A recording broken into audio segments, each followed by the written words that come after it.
I didn't expect to sing. I knew I loved music, but I don't come from a family where everyone is a musician or this person is a musician, no. She's a sexy goddess of soul. Who took on the role as the lead singer of the all-girls group, Blue 3, that made Ugandans proud.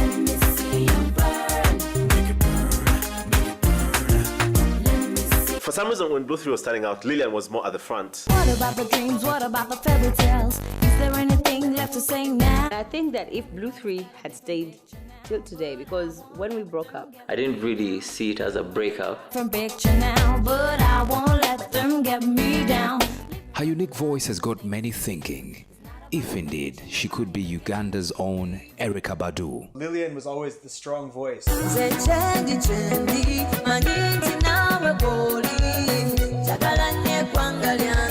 This daughter of the soil is a single mother who has had to battle her way through a rock and a hard place to reach the success that only the strong-hearted persons can achieve.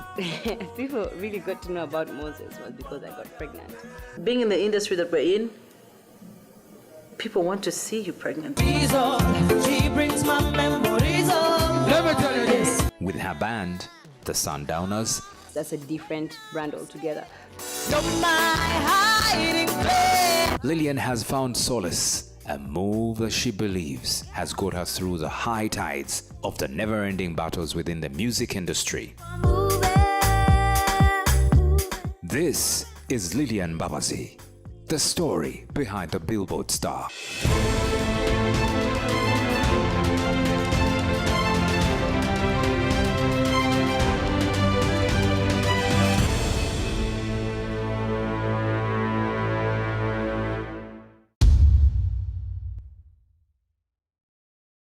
She's on, she bring my memories home, oh yeah. She's on, she bring my memories home, oh yeah. He's all he brings. Praised for her vocal abilities, this ever-growing strong woman and her band, the Sundowners, have seen it all, both in her private and public platforms. The band for me is my way of, just relaxing and enjoying music because I don't like to do playback singing anymore. If we are looking at these times, the relevance of live bands is just growing. So it is a very strategic move that she has taken.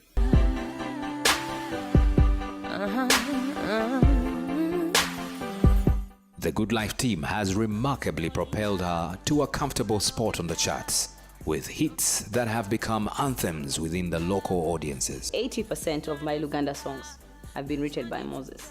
Most of her hits, he has written them, and I think they work well together.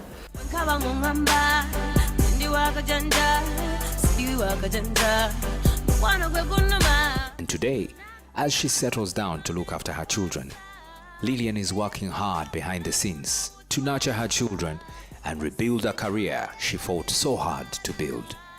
Those blessings that came with my children have brought me this far and made me the woman that I am right now. She's a good mother, a happy one at that, and her children love her.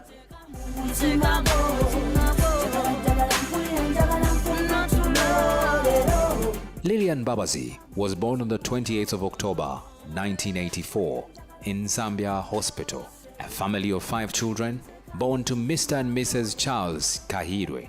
I'm a middle child. My sisters are older than me and my brothers are younger than me. Lilian's mother worked as a midwife in Kigo prison, while her father served in the Rwandan military. I was among the people who were, in the bush.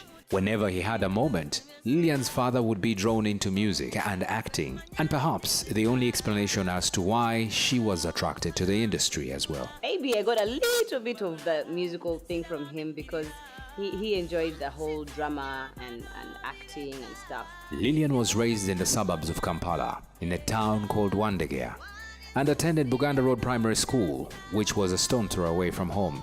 What I remember is I didn't study P1. First of all, P1 was full, so they just put me in P2. I didn't study P1. At school, Lilian was a very reserved young lady. She never participated in any traditional dance or school drama activities. I was very shy. It's hard to believe, but I was very shy and I kept to myself a lot.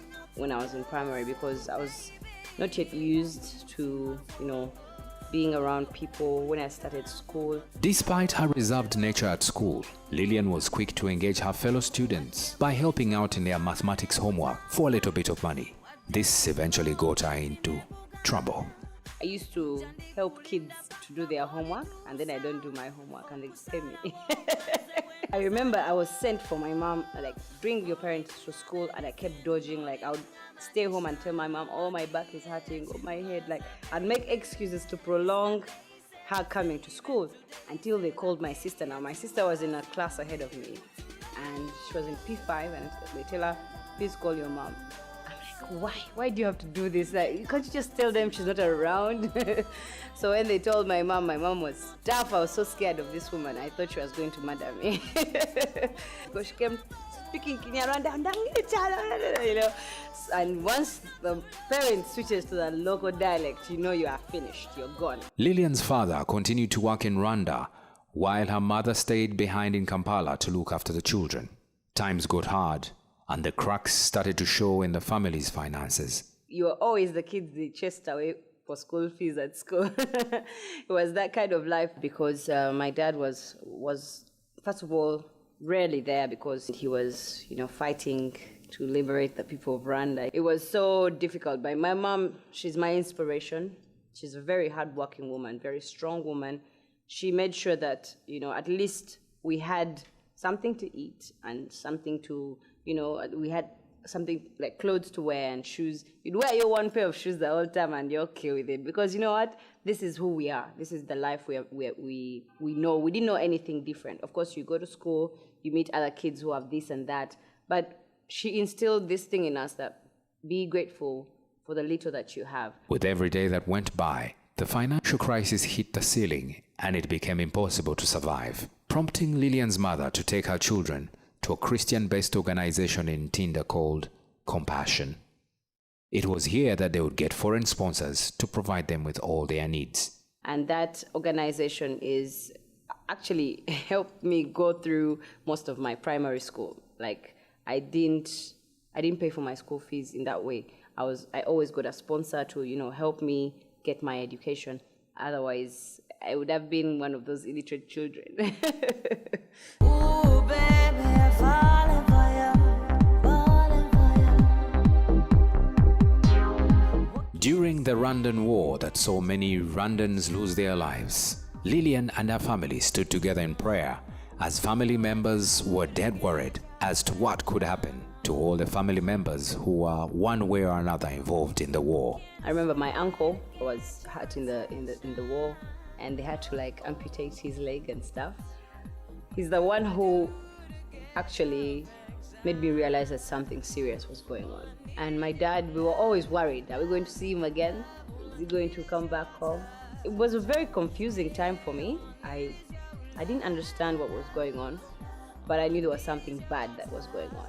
After the 1994 Rwanda genocide, Lilian and her family returned to Kigali. My dad was like, it's time to come back home. We've won the war.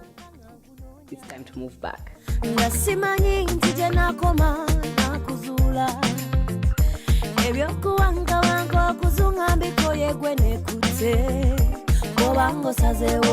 to go and, do some burial arrangements for some family members that had passed on and also settle back home. But Lilian would quickly be returned to Kampala to finish her primary education in 1995. I came back to finish my primary, which I finished in 95. So in 96, I went to Kigali. I went back to Kigali, studied my S1 from there, and I made so many friends. And there was a Rwanda Liberation Day and stuff like that. Our family was at home, they were watching TV, following the celebrations.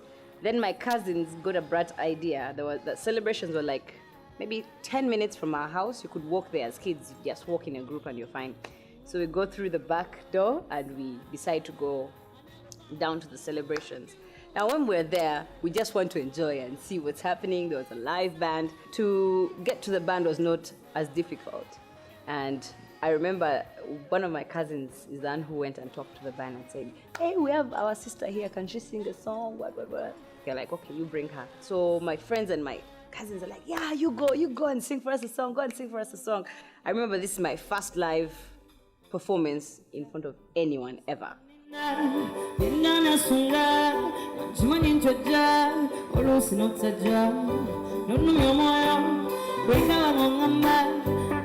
Whitney Houston for me was my ideal musician. I had all her music, I sang all her songs from the house. Like everyone in the house would always hear me and they'd be like, keep quiet, why are you making noise for us?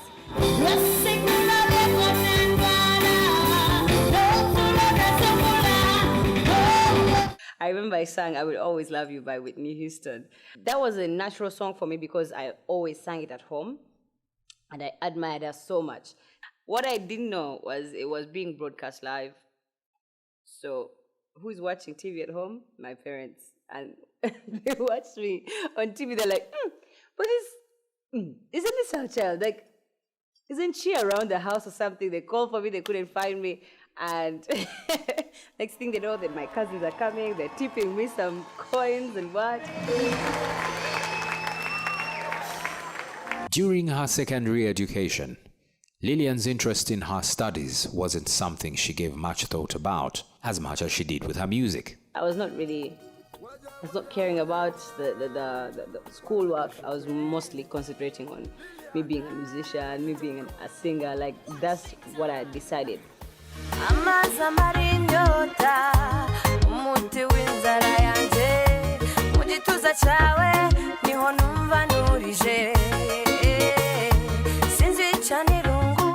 This eventually sent her mother drawing up some measures to ensure that her daughter did what every other kid did to get good grades. And my mom could not handle it. She could not handle it. She was like, no, you're not going to get spoiled when I'm looking at you. My aunt lives here in Uganda, my mom's sister, and she was like, please get her school. Let's get her into boarding school immediately. Amongst the many things she drew up was having to enroll Lilian into a boarding school. This was the only possible way to get her to focus on her education. And when they brought me back, I went to St. Peter's in Zambia, but I think that was the first school they got. I stayed there for a term. I was like, Mom, please. So they moved me to St. Lawrence, where I finished my senior 4. I studied the rest of my high school from there, but I was very much involved in the music when it came to those years of my life, because now I'm grown. I'm like 15 years old, I'm 16. I'm like, yes, music is what I love to do. This is what I want to do. In a series of events that saw the little unknown Jane at school go about her business, Lilian caught the eye of her headmaster, Mr. Muchibi Lawrence, who went on to ask her to perform at different campuses around the country. Mr. Muchibi would always call me to go to different campuses to perform. Those things of miming for songs.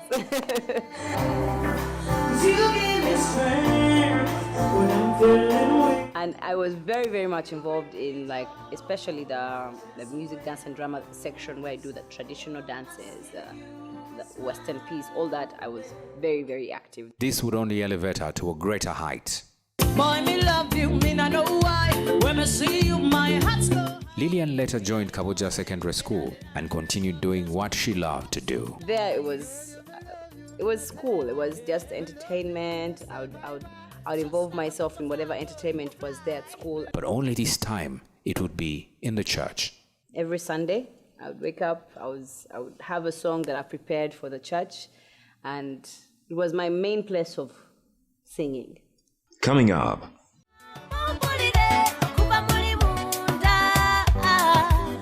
I went searching for a job. I told my mom, I'm going to search for a job. I'm not going to sit here during my vacation doing nothing.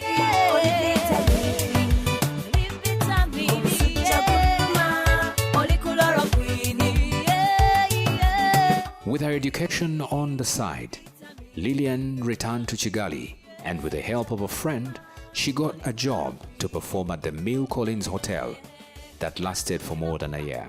Some friend of mine told me, there's like a small club, they have a live band and they perform every Friday and Saturday, and I can hook you up. So I went with my cousin and we talked to the owner of the place. I told them I'm a singer, I'm in my senior 6 vacation, and I was wondering if you could, allow me to come and sing with you guys from time to time. And then they auditioned me And the owner, Albert, he said, please come on Friday with your mom, because obviously I'm 18 now, but they needed my mom to still consent to me being there. So I'm like, Mom, don't say anything. I'm in my vacation. I've finished school. So at least just allow me to do this while I'm in my vacation. So she came the first night and she was like, oh, okay. She knew the people who owned the place. And they told her, we'll take care of her. So I was like, and I also had a gig at Milcolin. Milcolin is one of the biggest hotels in Kigali. So I would have a gig there as well over the weekends. So I would either perform at the small club or at Milcolin. It was always like back and forth. And that's how I loved the live experience. Like I became more of a live singer. Like I love to sing with bands.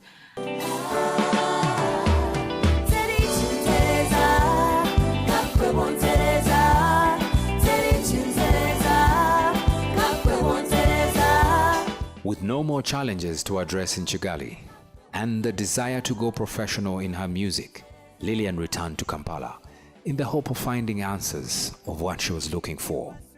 DV8 was her answer, as this had become the go-to place for every startup artist and big name in the industry today. My friend Liz used to perform at DV8, and I went there because they told me that's where, every artist or every musical shows happen there. I remember going there and feeling a bit overwhelmed. It's my first time, remember, to be out in a crowd like this. I'd never met guys who are wild, and all sorts of things went down at DV8. It was like it was some sort of it was like a hub of musicians and DJs and stuff. So for me going there, it was more like, let me see what I'm getting myself into. And me being there, of course, as a young kid, you're so excited. You're like, oh my God, maybe one day I'm also going to be performing at DV8. That's how your dreams are. So I remember going there and thinking, I don't know if this is the place that I want to sing from.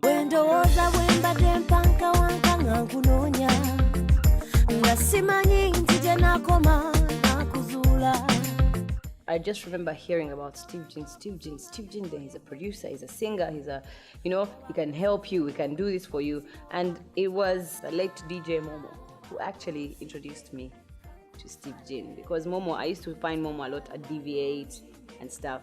So that's how I got the connection to Steve Jean. And I remember going there thinking, is he going to like the way I sing? Is he going to enjoy my singing? And he put me in a booth and told me, okay, just sing any song.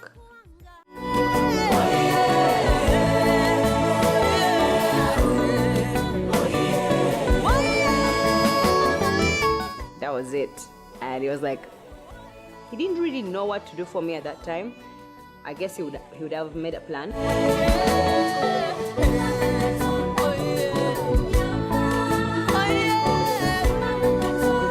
In 2003, while at the university, she received a call from Dungeon studio protege Steve Jean, a renowned producer, who asked her to take part in the Coca-Cola Pop Star competitions. This came with tremendous opportunities, including the possibility of forming a music group. When Popstars came through, Steve Jean told me, Lilian, this is it. This is what you're going for. Go and audition and see what happens. I remember thinking, will I win? It looked so fancy on TV, yeah?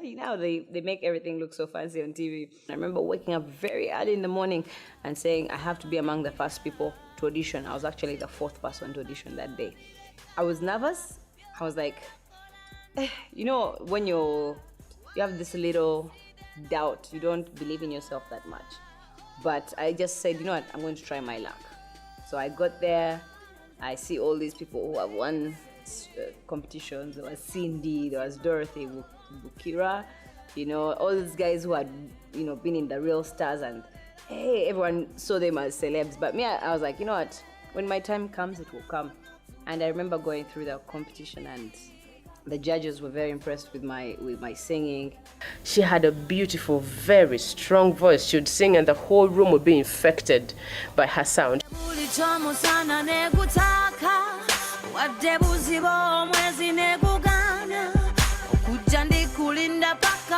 With a little bit of luck, Lilian made it through, but would come face to face with her biggest hurdle, and this time it would be her mother. The level that I was nervous about was the one where they were taking us to Mombasa. Now they're taking 15 people from each country to go to Mombasa for 1 week training, singing, and the winner eventually would emerge from that.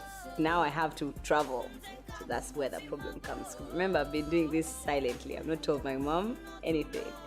So I get a bus to Kigali, and I've already prepped my sisters and brothers. I'm like, you guys have got to have my back, otherwise they won't allow me to go.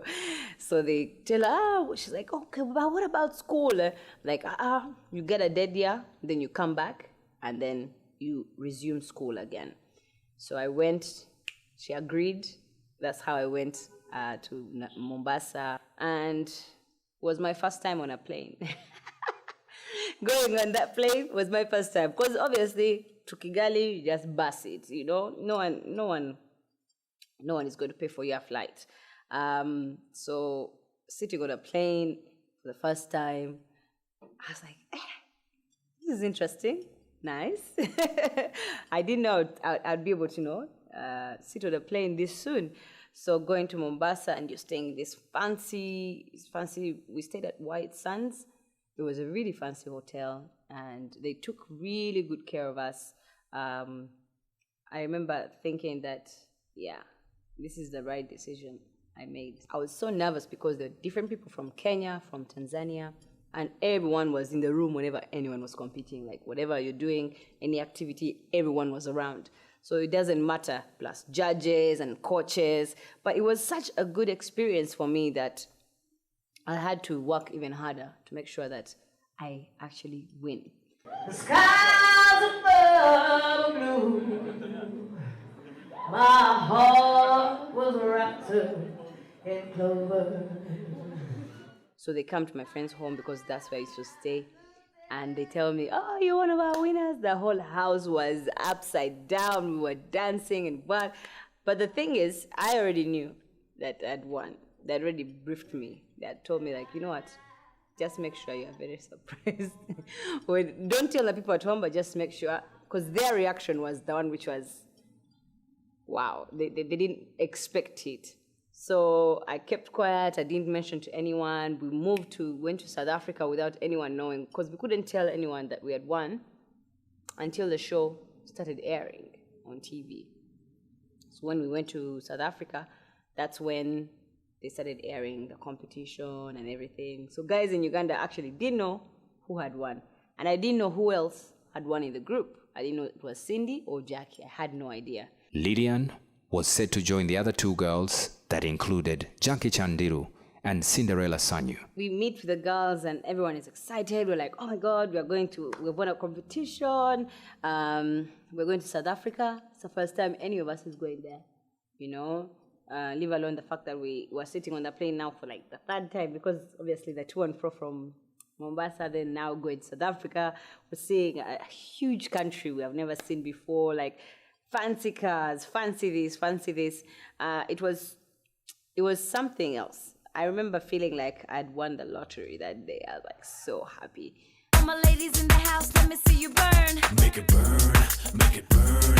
And all my fellas in the house, let me see you burn it. Make it burn, make it burn. We were told by the company, the Coca-Cola company, because Coca-Cola obviously was in charge.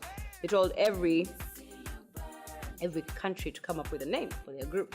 We came up with so many ridiculous names. Axel, I don't know, Axis, I don't know, so many ridiculous names. At the end of the day, Steve said, we want to find out what do you have in common, as all of you said.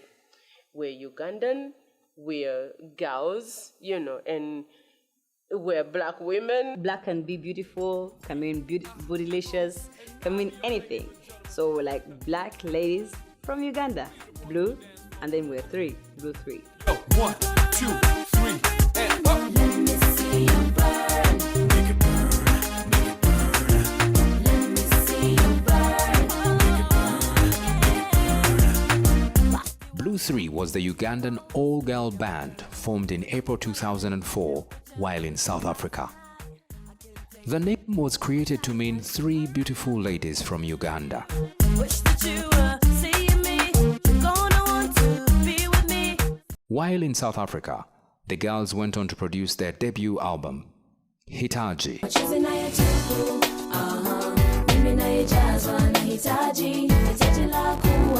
That was our very first album.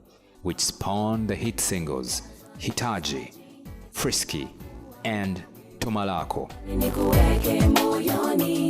On returning home, Lilian's fears of whether they would be accepted as a girl group took the most part of her confidence. But with the guidance of Steve Jean, Lilian and her team were able to stride through a fire of storms the music industry had to offer. We were very nervous when we came back. We didn't know what people were going to think of us or our music. In the midst of everything that was going on, Lilian remained humble while at the university. I was doing social sciences, and so I tried to do both at the same time. I would go to school in the evenings, and then during the day, I'm working and stuff. I like the way you move, like the way you groove, baby. I like the way you walk, like the way you talk to me. You're fly, you're the kind of man I want. I like your baggy jeans, like your Timberlands. I even like the way that you do your smile. We had come as a different thing, something different that, I don't know, Ugandans hadn't seen yet.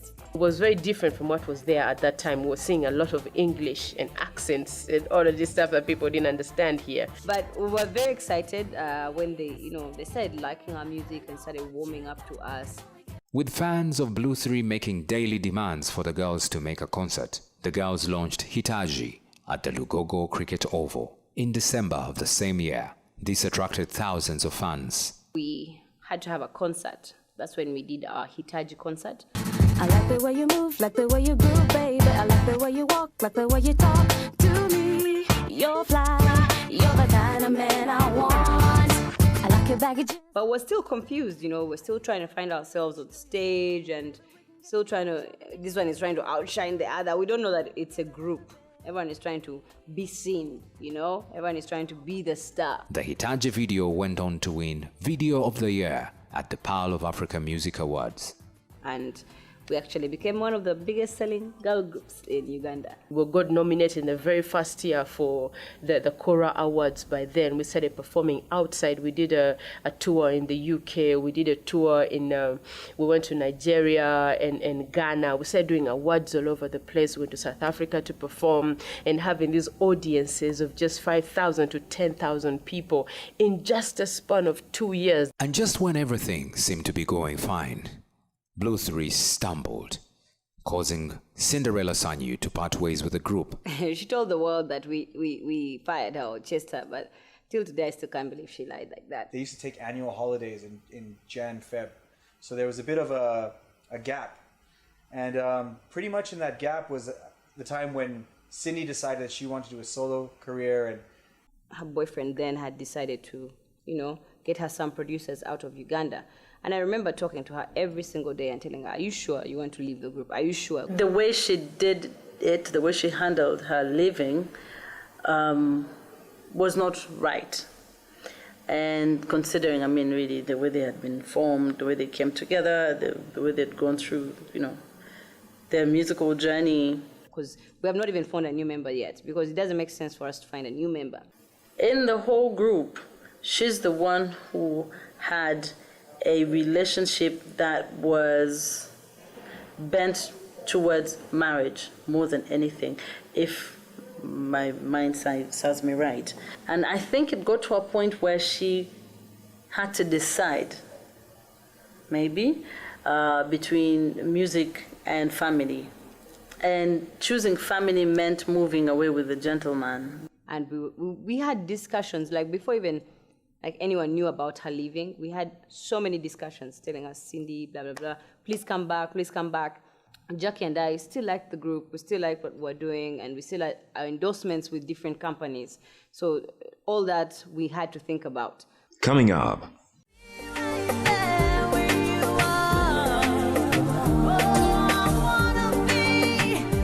Getting Maya on was kind of a challenge. We knew her more as the dancer obsessions, then they tried to sing. She was not as good a vocalist as Cindy.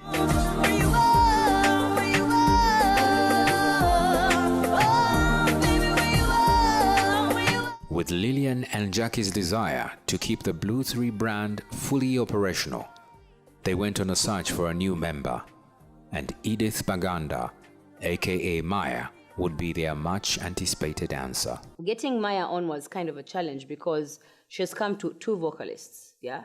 And she's not really a vocalist. She's more of a performer, dancer, stroke dancer. We knew her more as the dancer obsessions, then they tried to sing, then, you know.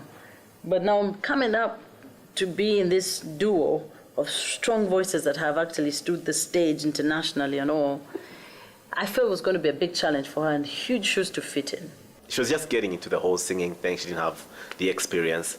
People talked about her singing. She was not as good a vocalist as Cindy. Of course, she wasn't. She isn't. But for us, we're like, you know, better somebody who looks good, can dance, and will sing. You know, we'll hold the group. And she could actually sing, you know, a little bit.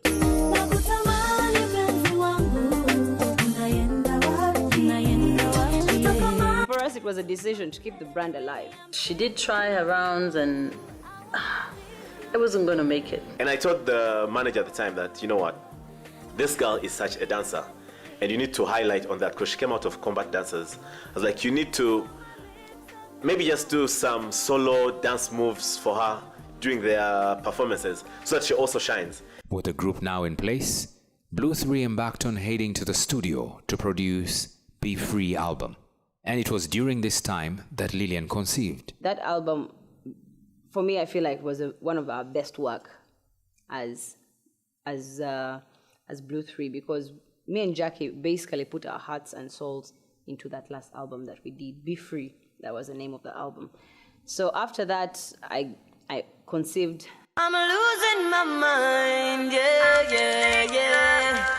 I'm sending you a love letter, and I hope you get this love letter. She welcomed her son Asante on the 12th of September 2010. It's called Asante because, you know, it means thank you, and because it was also a difficult pregnancy and stuff like that. So for me, it was like thanking God, like thank you for this human being. So every time I say Asante, I'm like, yeah, thank you.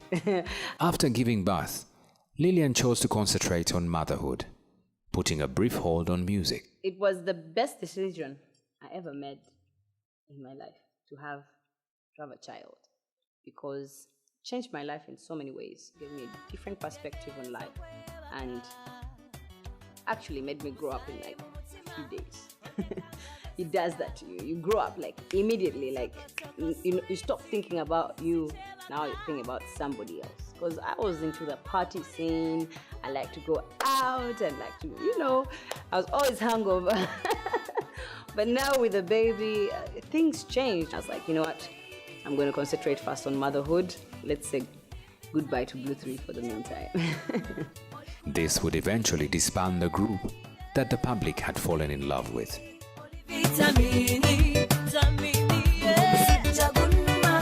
When Lilian's first hit single, Vitamin, was released, too many questions were making rounds without any answers. People speculated a lot of stuff about who the father of my child was. And for me, not coming out to clarify that is not because I didn't want to, but because I don't owe anybody anything. Of course, public eye, guys hungry for the stories. I remember they said, oh, it's Wizzles, Wizzles baby. Then again, they said who, you know, they'll always have stories. It was soon revealed that the baby's father was none other than Moses Sechibogo, also known as Mose Radio of the Good Life crew. So when finally it came out that Moses was the father of the baby, everyone was shocked because they're two different people. You're like, how did they meet? Well, we actually met on campus. He used to sit behind me in our psychology class. This is the night I don't wanna wait. Oh baby, give me your love, don't run away. Oh no no no baby, I got things to show you tonight. Lilian and Moses Radio, you know, being together wasn't a big surprise for me. I mean, I used to see them together. They know the words that they first said to each other when they first met back at campus.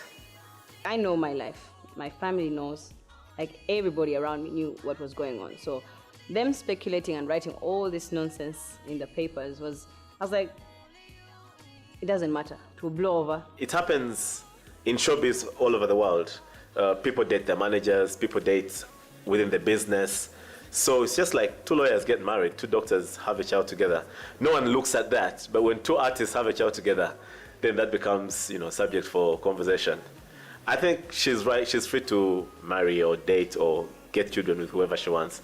I mean, as long as they're both adults consenting, that's their business. To love you for life, yeah.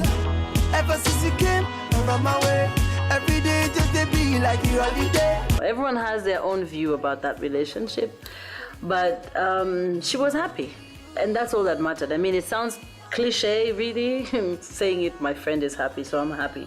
But that's the truth. I mean, when two people love each other, I mean, what can you do about it?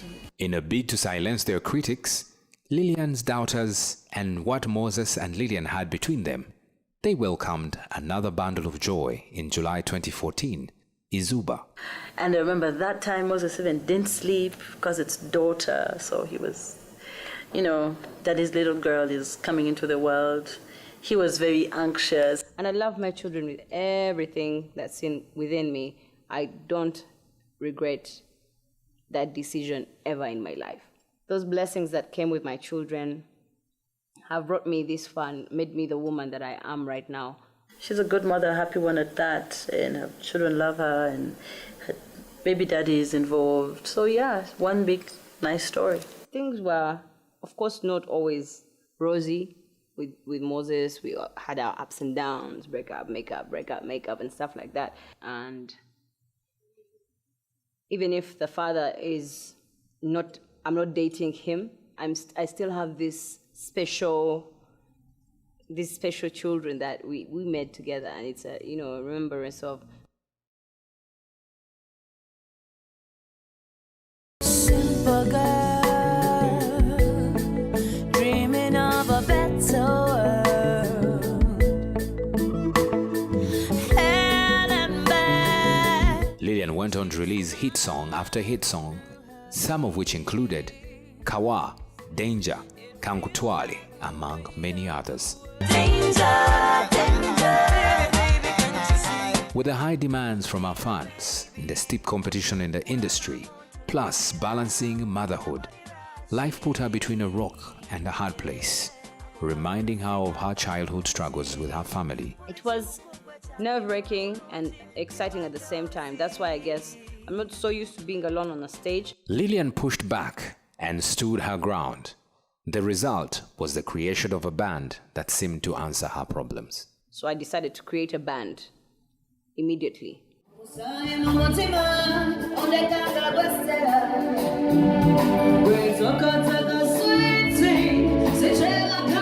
The band for me is my way of, just relaxing and enjoying music because there's no pressure, And after having a baby, I really realized that I'm not going to be one of those artists who's going to be shaking their bum on stage, who's going to be doing like all those kind of crazy dances. I realized that I have to, look a certain way and feel a certain way when I'm doing this kind of music. So when I did the band, I formed a band, the Sundowners, it actually got better because guys preferred the band, because I don't like to do playback singing anymore. The trend she has taken of doing more live, the live band thing, there is nothing that trains an artist more than the live band.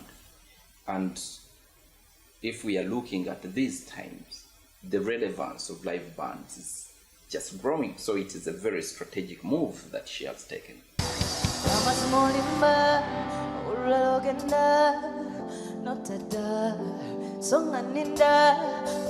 She's not so much the recording artist kind of person. I think she has to go more on the performing circuit.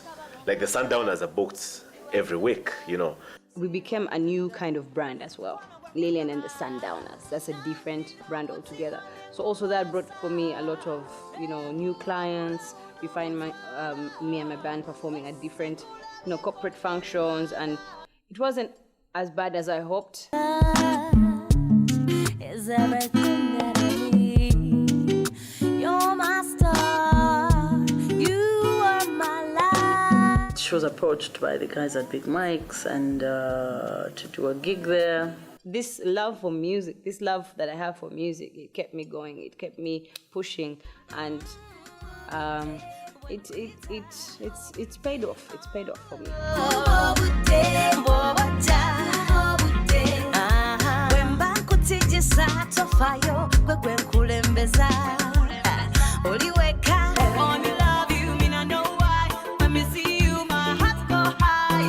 Baby, you got me thinking only you.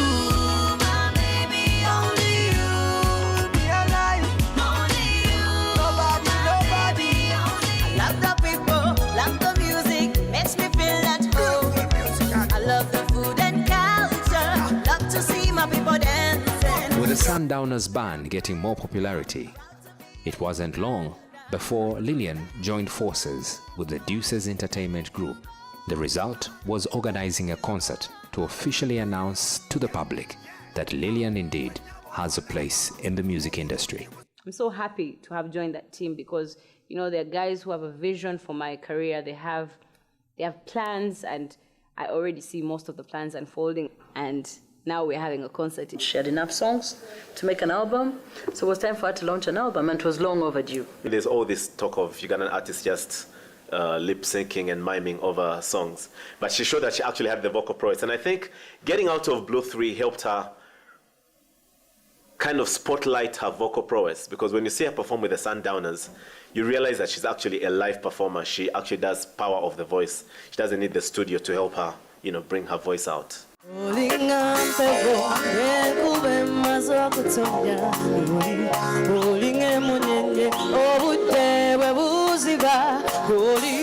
She proved to the world, not Uganda, not people in Kampala alone, that she is a very amazing live singer. The success of the concert brought with it the need to produce a new album for Lilian, and Deuces Entertainment Group responded. DEG has produced Lilian's album.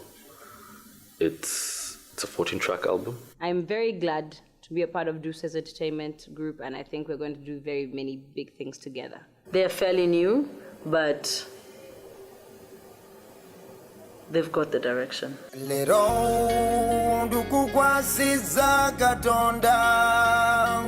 the 1st of February 2018, Lilian was hit with the devastating news of the passing of the father of our children, Moses Sechibogo, also known as Mose Radio.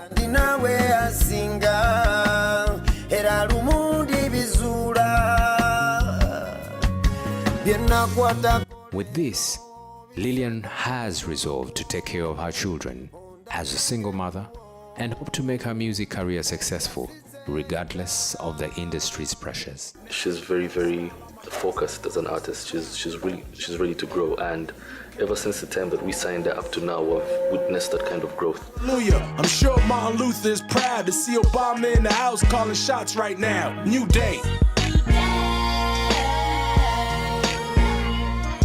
The genius in this sexy goddess of soul isn't about to stop. She's steadily picking up the momentum she deserves to get this songstress back on track with her band members, the Sundowners.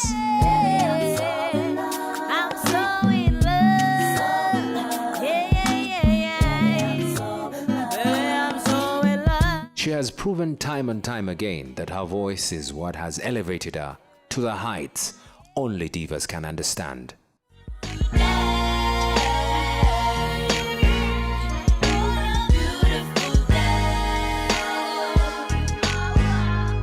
And now that the storm is over, Lilian is ready to get you hypnotized with her charms as she entertains you with the sunset.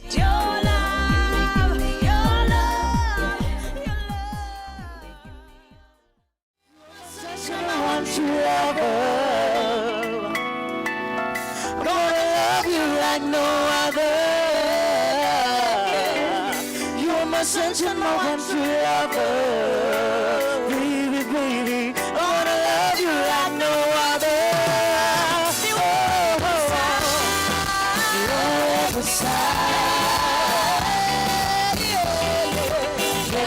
boy cry.